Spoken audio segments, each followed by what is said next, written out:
So here we are at a farm, one of our network farms located in New Hampshire. We don't keep all of our ponies on our own farm anymore. The plan is to, kind of spread the wealth here with the ponies.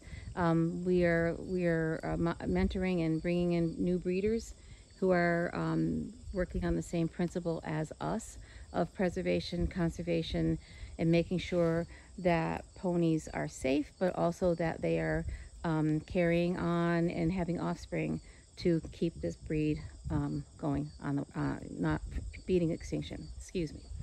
So this guy right here, his name is Cabot Storming Sam, and his mom is Highland Snowstorm. His father is Vinland's Cabot Chapman. Cabot came to the United States directly from Newfoundland, where he ran with a herd of mares when he was younger. His father was a foundation stallion.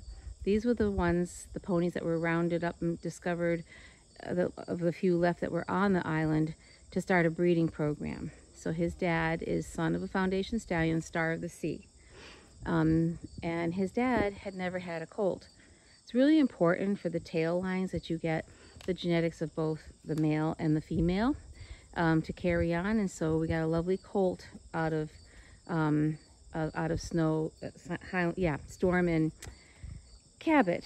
And so he's a really important little guy. So he's on the smaller side. He's got a beautiful driving trot. He's 3 years old. He'll be technically a stallion when he's 4. Right now he's still a colt. And he's absolutely a sweetheart. He's a beautiful boy. And we're very, very happy that we have him. And this year, last year Storm had another foal, and she had a filly. So she took care of the female lines for the offspring as well. So it was really a good thing to have happen.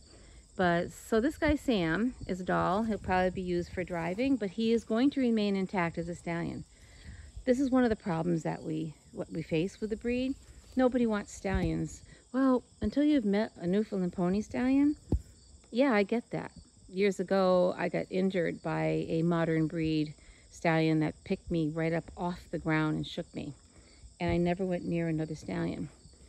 These guys, I've got to say, once again, yes, there's great stallions in every breed, there's great horses in every breed, but when 98% of the breed is this way, that's something that's really special. That's something that we need to preserve. So Sam is a doll, absolute doll. We just love him. So his half-brother is here, and his name is Emilio's Honor. His mom was Dundas Heather, who came from Prince Edward Island, and she is at a different one of our farms. And he is his sire, guess who? Cabot. So Cabot now has 2 colts to leave for his legacy. And this guy is big. Cabot their dad is very big. And mom was good size. And he's kind of gawky. Sometimes these guys, they grow up a little gawky in the beginning, but he's only 2. And he's probably going to be doing some riding and things that a little bigger ponies do. So what's really nice is that this breed has a variety of sizes. Yes, they can do absolutely anything.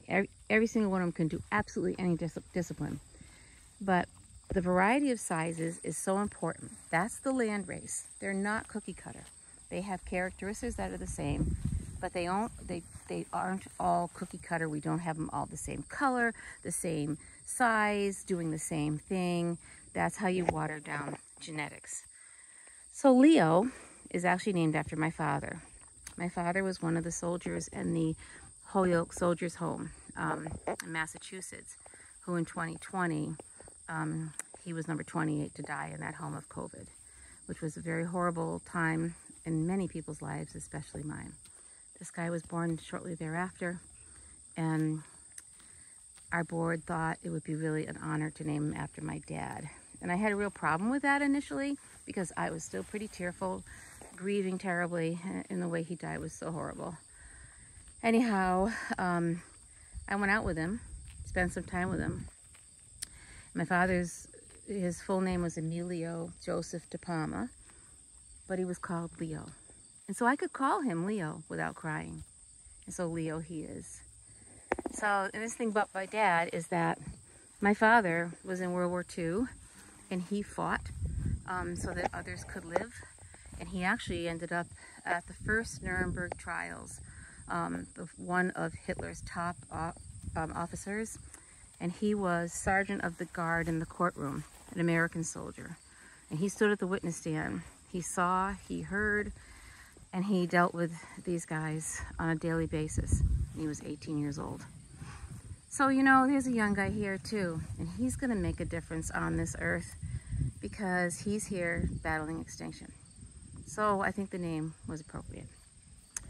Anyhow, we're going off to see some more ponies, and we will keep you informed of everybody we got, any changes coming up, and we may have a few things happening.